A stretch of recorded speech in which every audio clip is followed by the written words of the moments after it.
నా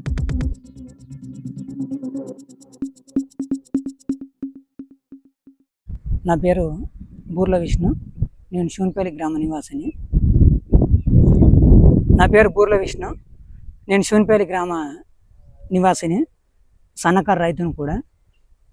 నాకు survey number 45లో వ్యవసాయ భూమి ఉంది. అలాగే మా పక్క పైన ప్రభుత్వ భూమి 46 సర్వే నెంబర్లో కూడా ప్రభుత్వ భూమి ఉంది. ఇట్టి ప్రభుత్వ భూమిని 45 సర్వే నెంబర్లోని కొంతమంది వ్యక్తులు 2019లో ప్రభుత్వ భూమి అయిన సర్వే నెంబర్ 46 కలుపుకొని కూడా 45 సర్వే నెంబర్ వేసి రిజిస్ట్రేషన్ చేయడం జరిగింది. బూర్ల శంకర్ అనే వ్యక్తి 2019 సంవత్సరంలో మాంకారి విజయ్ కుమార్, కోటి భిక్షపతి గారులకు ప్రభుత్వ భూములను కలుపుకొని రిజిస్ట్రేషన్ చేయడం జరిగింది, అమ్మడం జరిగింది 28 గుంటలు. ఇట్టి అమ్మిన యొక్క ప్రభుత్వ భూమి యొక్క కబ్జా విషయంపై నేను అప్పటి జిల్లా కలెక్టర్ గారులకు ప్రజావాణి ద్వారా ఫిర్యాదు చేయడం జరిగింది. అయినప్పటికీ కూడా నాకు అప్పుడు పలుమార్లు కలిసినా కూడా నాకు న్యాయం జరగలేదు.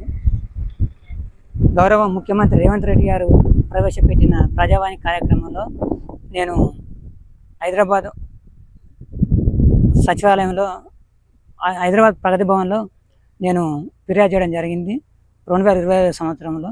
అట్టి ఫిర్యాదుపై స్పందించి గౌరవ ముఖ్యమంత్రి గారి కార్యాలయం జిల్లా కలెక్టర్ గారికి ఆదేశాలు జారీ చేయడం జరిగింది. జిల్లా కలెక్టర్ గారి ఆదేశాల మేరకు అప్పటి రెవెన్యూ డివిజనల్ అధికారి అయిన ధరాసత్ వెంకన్న గారు 18/6/2025 తేదీన మోకాపైకి వచ్చి ఈ స్థల పరిశీలన చేసి, ప్రభుత్వ భూమికి మేము హద్దులు ఏర్పాటు చేస్తాము, మీకు న్యాయం చేస్తాము, ఇది కొంత జాప్యం జరిగింది వాస్తవమే, కానీ ఇప్పటికైనా నీకు న్యాయం చేస్తామని నాకు హామీ ఇవ్వడం జరిగింది. వారి హామీ మేరకు డిప్యూటీ ఇన్స్పెక్టర్ ఆఫ్ సర్వేయర్ గారు మరియు మండల్ సర్వేయర్ గారు 2 రోజులు కొలతలు వేసి తేదీ 20/6/2025 రోజున పంచనామా చేయడం జరిగింది. పంచనామా చేసినప్పుడు ఇటు ప్రభుత్వ భూమిలో కబ్జా గురైన కొంత భూమిలో వారు అప్పుడు నారు పోసుకుంటే వారు అప్పుడు మానవతా దృక్పథంతో మేము రైతులం కదా, మాకు కొంత వెసులుబాటు ఇవ్వండి సార్ అంటే సార్ కూడా వెసులుబాటు ఇవ్వడం జరిగింది. తిరిగి వారు రబీ సీజన్లో 2026లో మళ్ళీ ఇటు భూమిని మళ్ళీ తిరిగి సాగులోకి తేవడం జరిగింది. అయితే అప్పటి రెవెన్యూ అధికారులు స్వాధీనం చేసుకున్నారు. కాకపోతే ఏమైందంటే దీనికి పూర్తి స్థాయిలో కంచె నిర్మాణం చేయకపోవడం మూలంగా మళ్ళీ తిరిగి వాళ్ళు యథావిధిగా తిరిగి మరీ సాగు చేసుకునే ప్రయత్నం చేస్తున్నారు.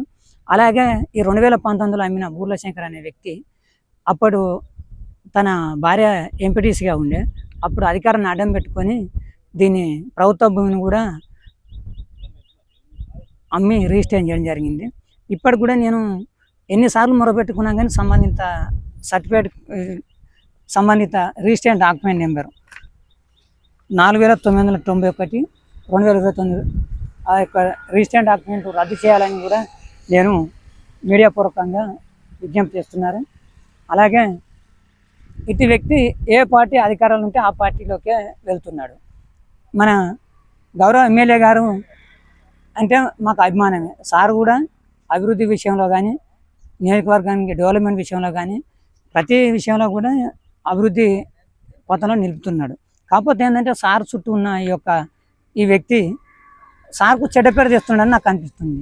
ఎందుకోసం అంటే మొన్నటి మున్సిపల్ ఎలక్షన్లో కూడా ఈ అభ్యర్థికి సార్ టికెట్ ఇచ్చారు. మరి ప్రజాస్వామ్యంలో ప్రజా తీర్పు మనం గౌరవించాల్సిందే.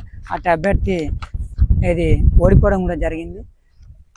గౌరవ ఎమ్మెల్యే గారు కూడా చొరవ తీసుకొని మీరు కూడా ఇప్పటికైనా, ఎందుకంటే ఇది ఇటు భూమిని కూడా నా స్వార్థంకో నాకేమని అంటలేను.